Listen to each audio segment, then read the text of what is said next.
Hello दोस्तों, welcome to my YouTube channel Zindagi Zindabad. और आज मैं आपसे बात करने वाली हूँ अपनी प्रेगनेंसी के बारे में, फर्स्ट प्रेगनेंसी के बारे में और कैसे मेरा मिसकैरेज हुआ। और मैंने जो मिस्टेक की थी, मैं नहीं चाहती कि आप लोग वो मिस्टेक करो, तो इसीलिए मैं ये अपनी जर्नी शेयर कर रही हूँ। तो मैं आप लोगों को बताना चाहती हूँ कि जो मेरी शादी एक्चुअली 25 नवंबर 2020 को हुई थी। और मेरे पीरियड्स ना पहले से ही रेगुलर रहते थे, मतलब कि बहुत ज़्यादा इरेगुलर रहते थे। और काफ़ी मैंने टेस्ट कराए, सब चीज़ें कराई, बट वो रेगुलर नहीं हो पाए। तो मेरी डेट जो पीरियड्स की पड़ रही थी वो मेरे शादी वाले डेज में ही पड़ रही थी, और मैंने डर डर के शादी की सीरियसली कि पीरियड्स ना हो जाए, ये ना हो जाए। बट ऐसा कुछ भी नहीं हुआ, और शादी हो गई 25 नवंबर 2020 को, और पीरियड्स उसके बाद भी नहीं आए, और पीरियड्स लगभग आए शादी के 10-15 दिन बाद। तो उसके बाद सब कुछ नॉर्मल था, सब चीज़ें ठीक थी। तो फिर ऐसा हुआ कि शादी की ये है जनवरी की बात, नवंबर में शादी हुई, तो जनवरी की बात है ये। तो मुझे एक्चुअली बुखार आना स्टार्ट हो गया। अब बुखार आए, और बुखार आए ऐसे कि ना तो वो 100 पहुंचे और ना ही वो 98 आए, बस 99 रह जाए। और मतलब बीपी डाउन होने लगा, और मैं इतना बीमार हो गई कि मुझे कुछ समझ ही ना आए कि हो क्या रहा है। और हम लोग रहते हैं चमोली में, हस्बैंड यहीं पे पोस्टेड है, और यहाँ पे मेडिकल फैसिलिटीज अच्छी नहीं है। तो हम लोगों ने फिर टेस्ट वगैरह कराए, फीवर क्या है, क्यों आ रहा है, तो कुछ भी नहीं, जस्ट नॉर्मल। उसके बाद इतनी बुरी हालत हो गई कि मुझे एडमिट भी हो गई मैं, बुखार के चक्कर से। और फिर बुखार में उन्होंने मुझे 1000 mg के इंजेक्शन और ये सब मेडिसिन सब देना स्टार्ट किया, लेकिन ऐसा हो गया कि एंड टू एंड तक भी चीज़ें ठीक नहीं हुई। लगभग 1 वीक मैंने ऐसे ही निकाल दिया। मैंने फिर अपने हस्बैंड जो हैं उनको बोला कि यार घर चलते हैं, हम लोग रुड़की से हैं, तो घर चलते हैं और घर चल के हम अपना टेस्ट वेस्ट कराते हैं अच्छे से, मुझे यहाँ पे कुछ भी अच्छा नहीं लग रहा। और इमोशनली मैं इतना वीक हो गई थी कि मुझे अगर जनरली भी कोई पूछ रहा है कि क्या हुआ है, तो बस मैं रोना स्टार्ट कर देती थी। तो हम लोग फिर घर गए, और घर जाते ही रास्ते में ही मुझे पता नहीं क्यों क्लिक हुआ कि क्यों ना हम एक बार अपना प्रेगनेंसी टेस्ट कर ले। हस्बैंड ने बोला कि व्हाट, कि मतलब क्या बोल रहे हो। मैंने कहा चलो कोई इशू नहीं है यार, क्योंकि हम ऐसा कुछ ट्राई भी नहीं कर रहे थे। और नेचुरली मैंने कहा ट्राई कर लेते हैं, एक बार देख लेते हैं, क्या पता कुछ ऐसा कुछ हो जाए। तो फिर हमने घर पहुंचे मॉर्निंग में, मैंने टेस्ट किया। और 21 जैन की बात है एक्चुअली ये। तो फिर टेस्ट किया तो उसमें पॉजिटिव आ गई। अब मैं खुश, हस्बैंड भी खुश, मतलब हम ट्राई नहीं कर रहे थे, बट ऐसा नहीं है कि चाहिए भी नहीं है, ऐसा वाला भी नहीं था। तो हम लोगों ने फिर डॉक्टर के पास गए हम, 23 जैन को आई थिंक। तो फिर उसके बाद डॉक्टर के पास गए, डॉक्टर ने बोला कि सब कुछ ठीक है, कोई इशू नहीं है। मैंने बल्कि डॉक्टर को बोला कि यार मुझे एक बार मेडिसिन देख लो, मैंने यही मेडिसिन ले ली है, मैंने इतने हाई एमजी के इंजेक्शंस भी लगवा लिए हैं, तो एक बार आप चेक कर लो। डॉक्टर ने बोला नहीं नहीं सब कुछ ठीक है, बट मुझे डाउट फिर भी था प्रेगनेंसी में, क्योंकि जो मेरी लाइन थी सेकंड वाली वो बहुत ही लाइट पिंक थी, एकदम फेडेड लाइन थी। तो फिर मैंने जब डॉक्टर ने सब कुछ ओके बोल दिया तो सब कुछ ठीक है, और हम इतने खुश हो गए थे कि सब बढ़िया है, एकदम सब अच्छा चल रहा है। उसके बाद हम लोग घर आए, और घर में सब खुश। और मतलब सीरियसली बताऊं, वो खुशी इतनी अच्छी होती है ना, कि जब मुझे पता चला ना कि मैं प्रेग्नेंट हूँ, तो आप लोग हंसेंगे मेरी इस बात पर। तो मैंने अपने पेट पे हाथ रख के चलने लगी कि हाय बेबी को कुछ हो ना जाए गलती से ना, मतलब हमारे माइंड में वो रहती है चीजें यार। तो मतलब अक्षय जब यहाँ पे आए मेरे हस्बैंड, तो हम फोन पे बातें करते थे, तो जस्ट ऐसे ही क्या बेबी क्या कर रहा है, एक्चुअली बेबी भी नहीं, उन्होंने तो नाम भी रख दिया था बच्चे का नाम। We were so excited, so excited. तो इतनी ज्यादा खुशी, फैमिली खुश, हम खुश, सब कुछ एकदम बढ़िया। अब ऐसे ही 10-15 दिन निकल गए, अचानक से मुझे एक दिन स्पॉटिंग हुई। मैं डर गई, मैंने कहा ये क्या हुआ। मैंने अपनी सास जी को बताया, मैंने कहा मम्मी मुझे तो स्पॉटिंग हुई है। मम्मी भी घबरा गई, उन्होंने बोला अभी के अभी डॉक्टर के पास जाओ। और तभी हम लोग डॉक्टर के पास गए, और डॉक्टर ने बोला कि आपका तो मिसकैरेज हो गया है। तो मैंने कहा मिसकैरेज हो गया कि हाँ। और फिर मैंने कराया वो बीटा एससीजी टेस्ट ना, ब्लड टेस्ट होता है, तो वो कराया। और उसमें डॉक्टर बोल रही है कि हाँ प्रेगनेंसी तो थी, बट मिसकैरेज हो गया आपका ना, और क्लीनिंग करनी पड़ेगी। अब यार मेरे को बहुत डर लगता है इन सब चीज़ों से। मैंने बोला एक बार मेडिसिन से देख लो, अगर क्लीन हो जाता है तो ठीक है, अदरवाइज़ तो फिर चीज़ें मतलब देखेंगे। और मतलब सब चीज़ें ना एकदम से ऐसे बिखर गई कि मैं बता नहीं सकती। रोना भी आ रहा है और समझ ही नहीं आ रहा है कि क्या हुआ है। फिर भी मैं मतलब नॉर्मल थी, मुझे मतलब ऐसा नहीं कि हाँ बहुत ज़्यादा, मुझे लगा कोई नहीं, एक फेज़ है, गुजर जाएगा। तो हम लोग घर पे आए और घर पे वही सब चीज़ें स्टार्ट हो गई फिर से कि भाई ध्यान रखना है, ये सब करना है। बट मतलब मुझे ऐसा नहीं मिसकैरेज के बाद कि बहुत ज़्यादा मतलब मैं नॉर्मल सी थी। और मतलब सबने मुझे बोला कि सर्दियों का टाइम था, एक तो फैब ही चल रहा था, हाँ। तो सबने बोला कि रेस्ट करो, ये करो, वो करो। मुझे ऐसा लग रहा था कि तो नॉर्मल पीरियड जैसा ही तो हो रहा है, ऐसा तो कुछ हो ही नहीं रहा है। बट सीरियसली जब वो सब चीज़ें होती है ना तो बहुत पेनफुल होता है, बहुत पेनफुल होता है। और फिर हमने पीरियड्स 5-6 दिन बाद आई थिंक ख़त्म हो गए। मैंने सोचा सब ठीक है, कोई इशू नहीं है। लेकिन क्या हुआ कि उसके 8 दिन बाद फिर से पीरियड्स आ गए और ये हो गया स्टार्ट।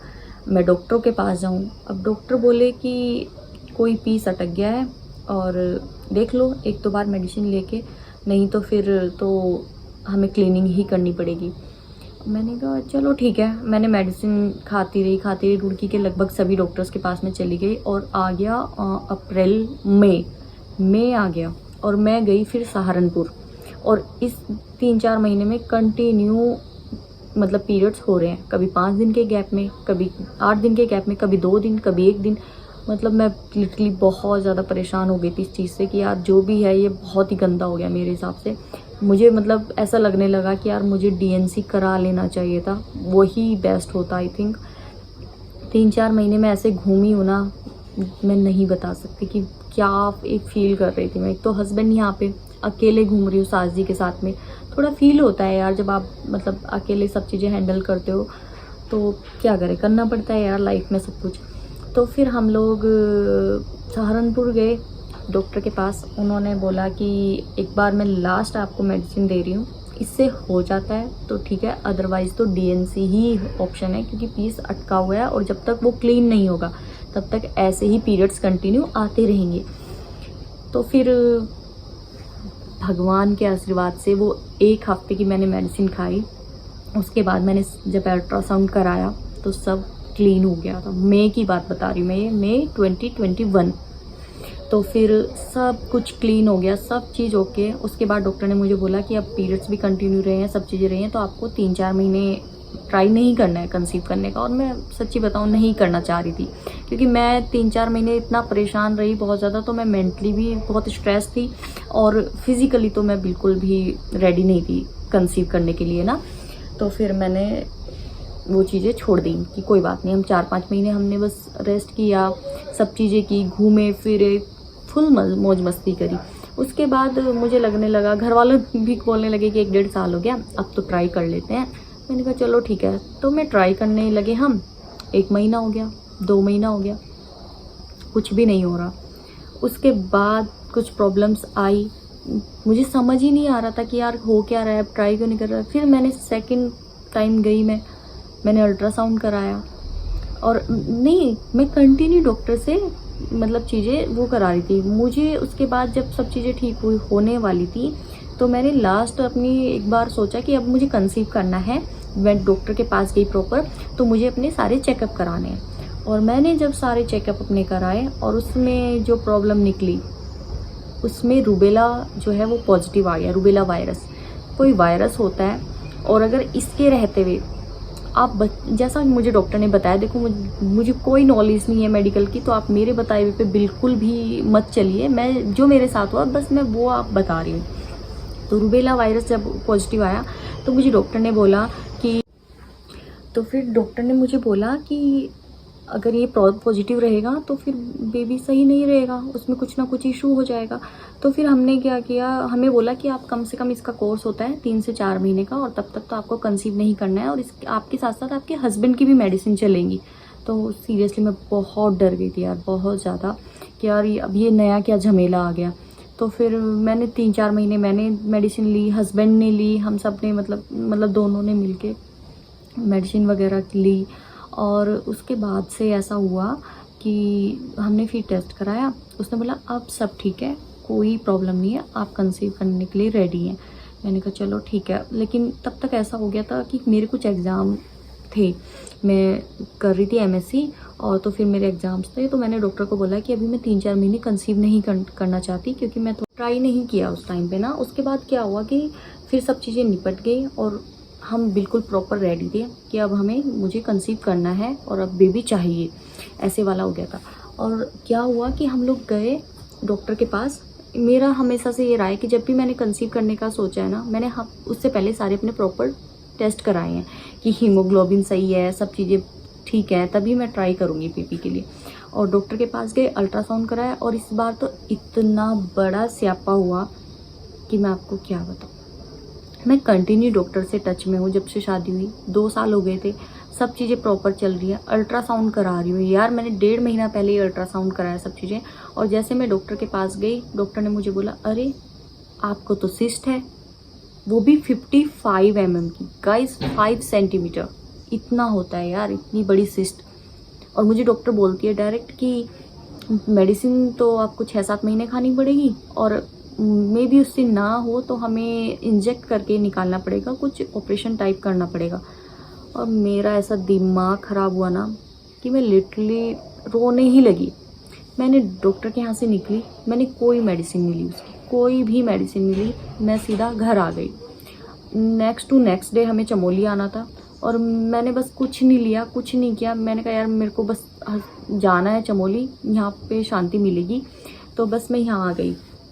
और उसके बाद वो चीज़ें मैंने कैसे ठीक की, अपना PCOS PCOD, मेरा वेट भी गेन हो गया मिसकैरेज के बाद, 5-6 किलो वेट मेरा बढ़ गया था, 52 से 57 हो गया था सीधा। और क्या क्या मुझे प्रॉब्लम्स हुई, और मैंने 1 महीने के अंदर, गाइस सिर्फ 1 महीने के अंदर मैंने अपना PCOS कैसे ठीक किया, एकदम रिपोर्ट्स के साथ मैं आपको बता रही हूँ।